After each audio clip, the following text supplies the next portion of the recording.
Good morning. We're going to do this. Chapter 12. ABARAT. Clive Barker. A Talk on the Tide. It was a bizarre journey for Candy. For John Mischief, too, she suspected. Even though the noise of the sea and the slap of the sea skipper's feet on the waters prevented them from conversing, Mischief and his brothers would occasionally erupt in laughter, as though they were revisiting their recent adventures, and were suddenly hugely amused by the fact that it was ending in this comfortable but faintly absurd fashion. For her part, Candy found the rhythm of travel quite relaxing after a while, and was so lulled that she let her eyes close. Let her eyes close. Sleep quickly overtook her strangely fatigued body. When she opened her eyes an hour and 20 minutes later, according to her watch, the sky was darkening overhead. She was by habit a great sky watcher, and she knew the names of many of the stars and constellations. But though a sprinkling of stars had appeared as the darkness deepened, she found she could recognize none of the configurations ranged above her. At first she assumed she was simply looking at the sky from a different angle, and so was failing to recognize what was in fact a perfectly obvious constellation. But as she continued to study the heavens as they darkened to night, an unnatural light by Minnesotan standards, it was barely 2 in the afternoon, she realized that she was not mistaken. There were no recognizable arrangements of stars up there. This was not the same heaven that hung over Minnesota. For some reason, she found this much more disquieting than the fact that the Sea of Isabella appearing from nowhere, or the prospect of some hitherto unvisited archipelago of islands awaiting her somewhere ahead. She had assumed, naively perhaps, that at least the stars would be constant. After all, hadn't the same stars she knew by the name hung over all the other fantastic worlds that had existed on Earth, over all the other over Atlantis, over El Dorado, over Avalon? How could something so eternal, so immutable, be so altered? It distressed her, and yes, it made her a little afraid of what lay ahead. Apparently, the ABARAT wasn't just another part of the planet she knew, simply hidden from sight of ordinary eyes. It was a different world entirely. Perhaps it had different religions, different ideas about good and evil, about what was real and what wasn't. But it was too late to turn her back on all of this. After all, something in her had called her, hadn't it? Wasn't that why she'd been drawing her workbook on the same design she'd found on the ball in the lighthouse? Because for some urgent reason, the ball had been sending out a portion of its power, a power to summon the seas, and her mind had been ready to receive it? She'd done so without any conscious thought, drawn and redrawn the design in her dreamy state.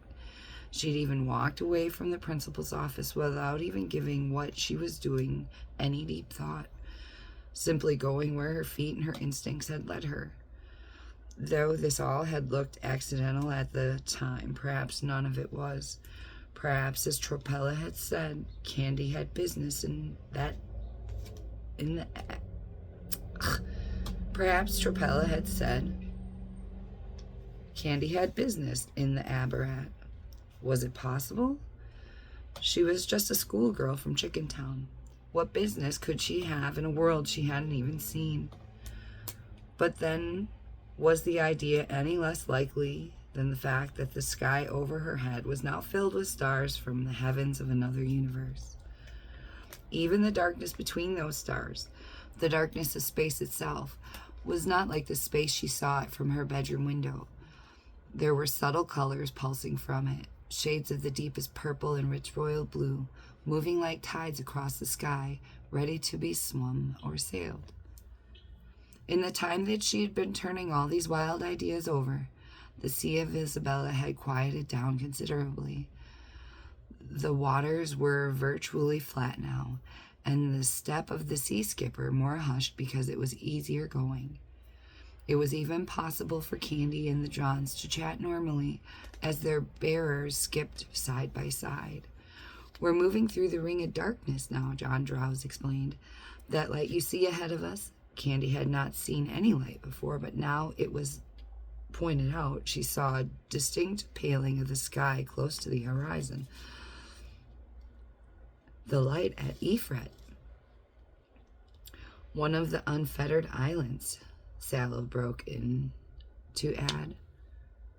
"What does that mean?" "It means they govern themselves," said John Slop. "They don't pay taxes to the ABARAT government, nor are they part of the Comexo Company." I need to set this down. "Oh, don't get political on us, Slup," John Drowse complained. Wow. "I just wanted her to understand the complexities of..." "Nobody understands the complexities of the islands anymore," John Mischief said despairingly. "It used to be so simple.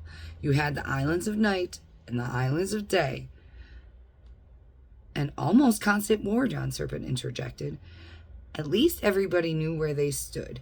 You had your allegiances and you lived and died by them. But now," he made a noise of profound disgust, "now who knows?" "Oh, do stop," said John Drowse wearily. If there were more to be said on the subject, and undoubtedly there was, nobody got to say it, because at that moment, Pucks whispered. Check out this art.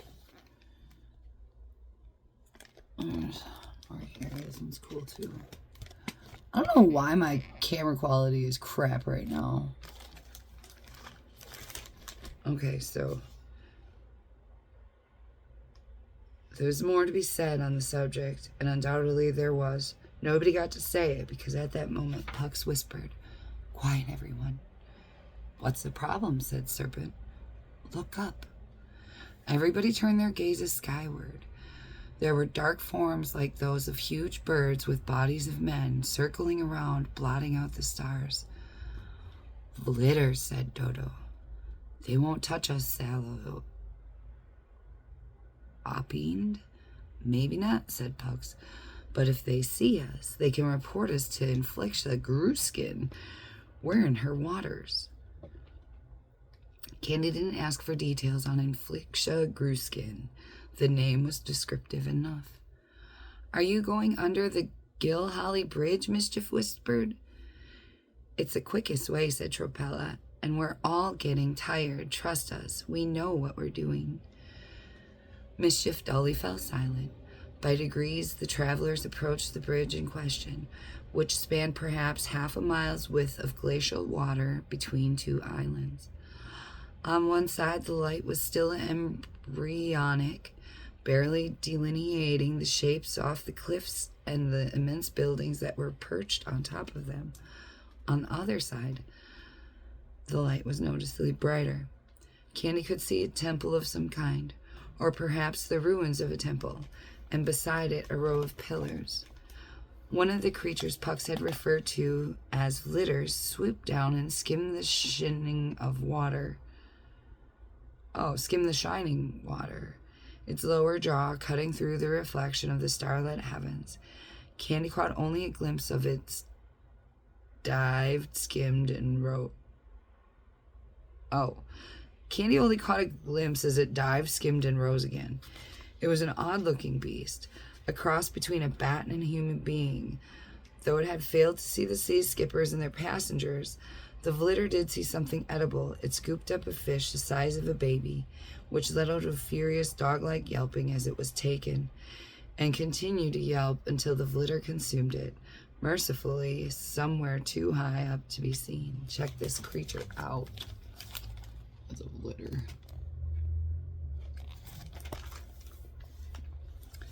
They moved on, with the yelping of the doomed dogfish still echoing off the walls of the temples and the cliffs, away from the calm waters beneath the bridge. The sea became steadily rougher as they cleared the protection of the islands, and Candy was glad for all their sakes that the journey's end was close at hand. What would she have done, she wondered, if she hadn't the good fortune to meet the card players at their game? She would surely have drowned, despite all that Mischief had told her about relying on the kind arms of Mama Isabella. They moved off the left now, and what Candy saw ahead was yet another puzzlement. The sky, which had seemed to be growing lighter, was darkening once more. There was an immense bank of blue-gray mist filling the panorama ahead of them, and there were more stars showing through the mist. No doubt of it. The glimpse of the day had been only that, a glimpse. Now night was approaching again. The sight of this murky vista was clearly a welcome one for the sea skippers. Pucks was so happy he broke out into song as he skipped. The ditty sung to the familiar tune of "O Christmas Tree," but the words were unexpected. "Oh, woe is me, oh, woe is me. I used to have a hamster tree, but it was eaten by a newt, and now I have no cuddly fruit. Oh, woe is me, oh, woe is me. I used to have a hamster tree." "You like my song?" Puck said when he was done. "It wasn't quite what I was expecting," Candy said, "but yes, it was certainly, unusual." "I'll teach it to you," Puck said. "Then you'll have something to sing as you go around Yebba-Dim Day, and people will think, oh, she's one of us." This is very well known. Is this a very well-known song? "Believe it or not," said John Serpent, in his expression, one of a profound distaste, as usual. "Yes." "Then I should learn it," Candy said, secretly glad to be causing the condescending John Serpent a little discomfort. "Oh, then I should learn it," Candy said, secretly glad to be causing the condescending John Serpent a little discomfort. "So," said Mischief, "from the top." "All together now." Everybody joined in with the song this time except Serpent and Moot, and Candy quickly picked it up. By the time they came to the fourth rendition, Puck said, "This time a solo from Miss Quackenbush." "Oh, no." "Oh, yes," said Dodo. "We've carried you all this way. The least you can do is sing us a song." It was a reasonable request. So Candy sang out her first ABARAT song as the mist ahead began to thin, and as they skipped their way into the straits of dusk. "Oh, woe is me, oh, woe is me. I used to have a hamster tree, but it was eaten by a newt, and now I have no cuddly fruit. Oh, woe is me, oh, woe is me. I used to have a hamster tree." And whoa, the weeping weirdo, by the way. Whoops. I'm working on it, though. Yum. Put me in the garden. I'm just a seed. Anyway, very nice, said Pucks when she was done. "Now I'll teach you another." "No, I think one's enough for now. Maybe another time." "I don't imagine there will be another time," said Tropella. "We very rarely come into the shipping routes. It's not safe. If we go to sleep on the waves, we risk getting mown down by a ferry. That's why we head back out to the Ring of Darkness. It's safer there." "Don't be so sure you won't meet this lady again," Mischief said to the company. "I believe she's in your lives forever now, and we're in hers. There are some people, you know, who are too important to ever be forgotten, and I think she's one of them." Candy smiled. It was a sweet speech, even if she didn't quite believe it. Nobody seemed to know what to say when Mischief had finished, so there was just a thoughtful silence for a moment or two as the mist ahead of them continued to part. "Ah," said John Swallow, "I do believe this is Yebba-Dim Day." The last scraps of the mist parted now, and their destination came into view. It was not an island in any sense that Candy understood the word.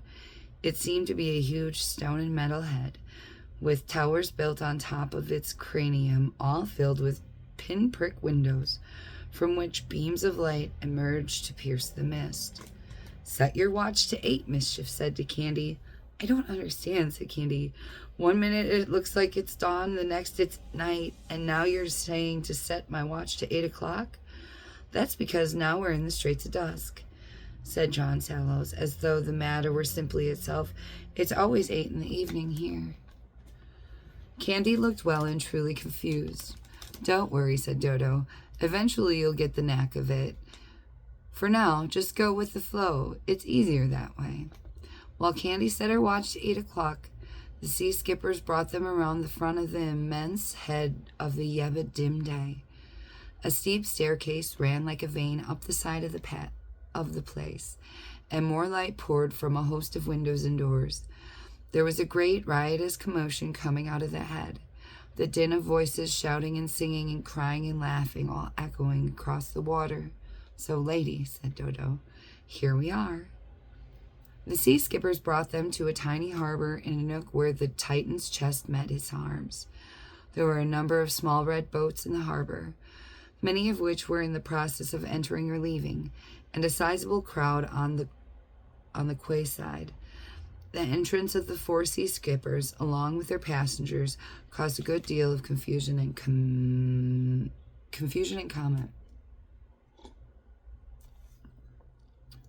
Very soon people were appearing from inside the great head to see what all the hoobah was about. Among these newcomers were several people in uniforms.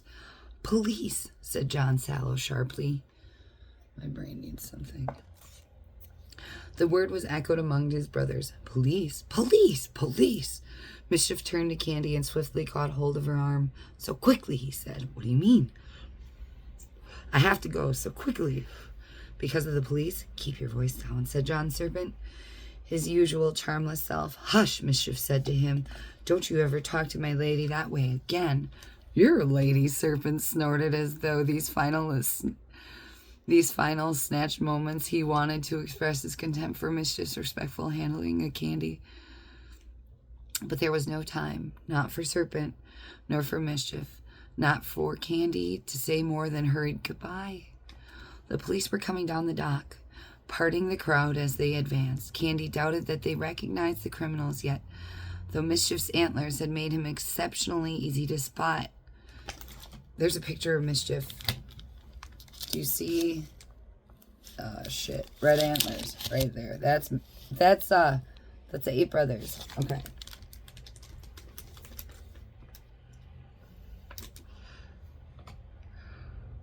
The Mischief's antlers made him exceptionally easy to spot, but they were interested in these new arrivals, and Mischief wasn't going to allow their general curiosity to turn into an arrest scene. "Do you have a permit for those sea skippers?" one of the policemen hollered. "This is where we part, lady," Mischief said. "We'll meet again. I know we will." He took her hand, turned it over, and lightly kissed the palm. Then he jumped into the water. "Hey, you!" a second policeman yelled, barging through the crowd to make his way to the end of the quayside. "It's him!" he yelled. "Oh, no," Candy heard Dodo say. "This is a pleasant introduction to the Yebba Dim Day." "We should have gone to Speckled Fruit," said Tropella. "It would have been a sight quieter." "Well, it's too late now," said Pucks. "He's getting away," the second policeman shouting. "Who?" came the reply of one of his companions. "What's his name? The one cleared out of Nish's house in Tagamore. Him. What's his face?" He was steadily becoming redder and redder as his frustration mounted. "The master criminal." At which point, about 7 people in the crowd said, "John Mischief," at the same time. "Yeah, that's what I said," the policeman said lamely. "John Mischief." Now all eyes, both those of the crowd and those of the officers,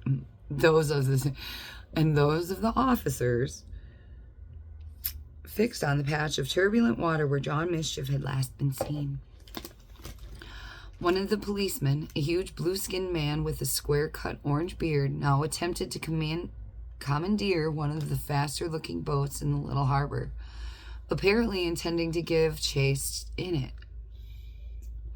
But its owner, who was almost as big as the officer, had an advantage of being 6 or 7 yards away, across the span of grimy dark water, and wasn't playing. "You, get that boat over here," the officer yelled. The man deliberately neglected to look in the officer's direction and proceeded to maneuver his vessel out through the knot of boats. Clearly, the idea of losing his precious boat to a belligerent officer with more testosterone than sea sense had made him nervous. The attempted retreat enraged the officer even more. "Come back," he yelled. "Your vessel is commandeered." "Let it be, Branks," one of the other officers yelled. "There are plenty of other boats." But Officer Branks wasn't going to have his authority disregarded. Pulling off his jacket and boots, he jumped into the dirty water and began to swim toward the retreating vessel, yelling as he went, "You bring that boat right back here! Do you hear me? Right back here!" His absurd behavior was terrible, and it troubled the crowd on the dock. The wooden structure was creaking, sending up a warning to those perched on it that it would not be wise to perch there much longer. The warning was, however, ignored, and the noisier the crowd became, the more people emerged from the great head to see what was going on. "You know, Candy," Trapella said, "I don't want another hurried goodbye.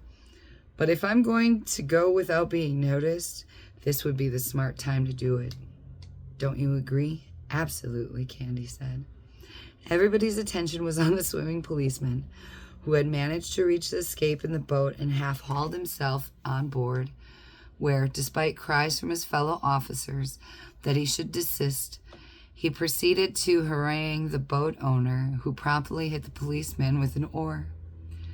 The oar broke, and Officer Branks toppled over the edge of the boat like a silent comedian, sinking into the filthy water. Consternation! Now it was the boat owner who dived in to drag the uncautious man up out of the water, mindful, no doubt, of what the penalty would be if the overzealous officer drowned.